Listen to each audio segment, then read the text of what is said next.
All right, in this explainer, we're diving into a pretty hilarious and, honestly, a surprisingly deep debate between two modern work philosophies. We're talking corporate slaves versus visionary vagabonds, all seen through the eyes of two very different friends. So let's meet Aryan and Samir. And right off the bat, you can tell this isn't going to be some polished corporate presentation. Nope, this is a raw, totally unfiltered peek into two worlds of work that could not be more different. Okay, Section 1. Two friends, two worlds. Let's get to know the contenders in this, well, let's call it an epic battle of lifestyles. So on one side, you've got Aryan. He is the classic corporate slave. You know the type, grinding away from 9 to 9, completely and utterly burned out. And then on the other side, we've got Samir, the self-proclaimed visionary vagabond. He's a freelancer whose massive dreams are basically cooked up from the comfort of his own couch. Now for Section 2, slavery versus unemployment. This is where it gets really good because we get to see how these two friends view each other's daily grind. And trust me, the insults are about to start flying. Samir kicks things off and he does not hold back. He just mercilessly mocks Aryan's absolute obedience to his corporate masters. He paints this hilarious picture of a guy who's so deep in the system, he literally asked for salt if his boss told him to eat a stack of files for dinner. Ouch. But oh no, Aryan is not just going to sit there and take that. He fires right back, calling out Samir for hiding behind that trendy freelancing label.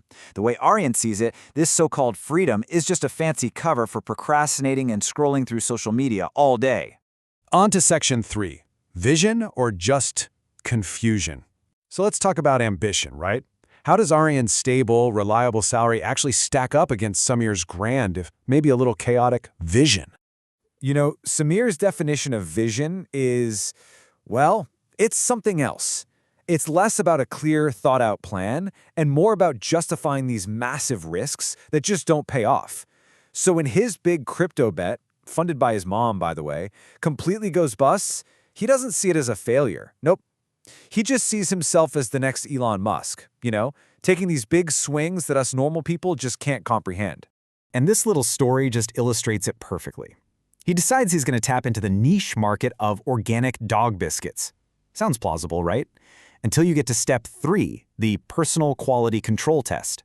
Samir actually tastes his own product and realizes it's so bad, not even he can stomach it. So much for that visionary startup. Next up, Section 4, the toll on work and love. Because let's face it, every choice has a price, and it's not always about money. Let's look at the personal toll these paths are taking, starting with Aryan's corporate grind. Aryan's life brings up a really heavy question. What is the real cost of a 12-hour shift day after day? It really makes you stop and wonder if the paycheck is actually worth everything you're forced to give up along the way. For Aryan, the price was his relationship. This is the exact reason his girlfriend, Sneha, gave him for breaking up with him. The job had just completely drained all the life and all the fun out of him.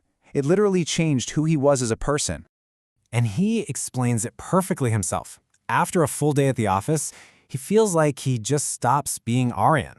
He becomes this anonymous entity, just worker number 1, another cog in that giant corporate machine, totally stripped of his identity.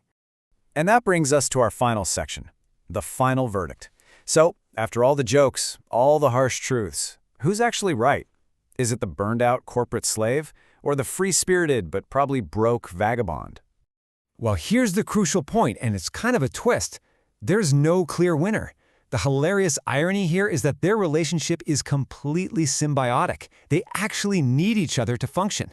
Aryan even admits it, half joking, that Samir's chaotic, visionary life is the essential comic relief he needs. It's the one thing that keeps him sane and stops him from, in his own very dramatic words, jumping out the office window. And then Samir points out the other side of that coin. He's the only one who will actually sit there and listen to Aryan vent for hours about his miserable job. Aryan needs an audience for his rotten stories, and Samir is that loyal, if a little mocking, audience. And that really just leaves us with a final provocative thought. Their whole dynamic perfectly captures these two modern extremes, right? The soul-crushing grind on one side and this kind of directionless freedom on the other. So the real question is, beyond being a slave or a vagabond, is there a third path? Is there a better way to find a balance between security and passion in the world today?